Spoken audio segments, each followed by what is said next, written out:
absolutely crazy. But she justified it to herself. At least I've helped make her lonely day a little brighter. Then a pesky voice piped up. If you helped so much, why was she still talking about her loneliness when she left? Trying to ignore the thought, Sherry went to bed. 6:45 a.m. Sherry returned to the present.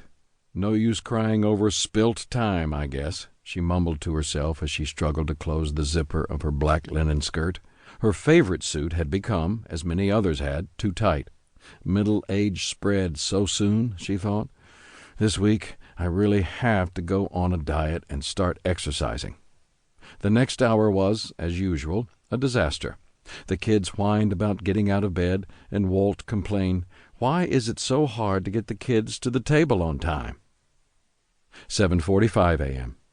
Miraculously, the kids made it to their rides. Walt left for work, and Sherry went out and locked the front door after her.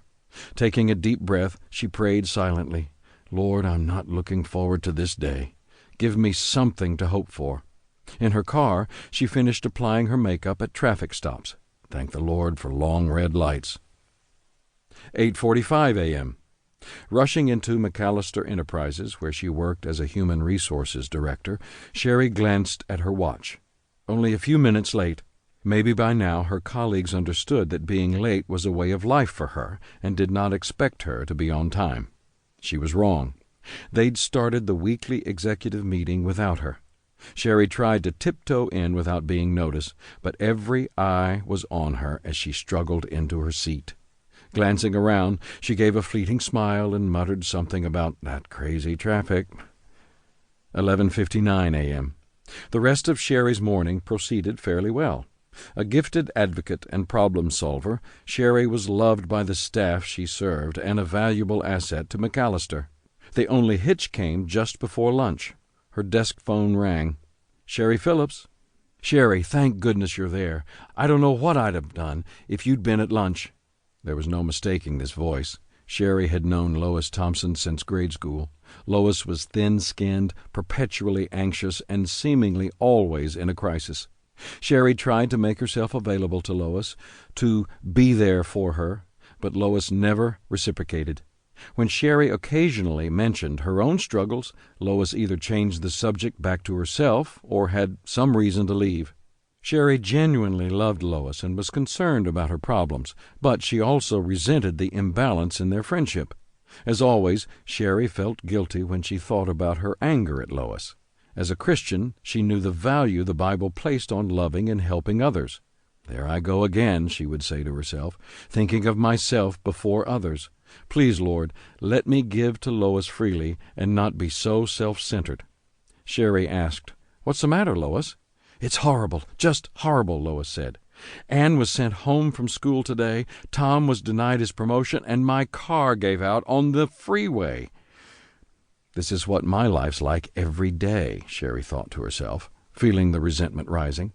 However, she merely said, "Lois, you poor thing, how are you coping with all of this?" Lois was happy to answer Sherry's question in great detail, so much detail that Sherry missed half her lunch break consoling her friend. Well, she thought, fast food's better than no food.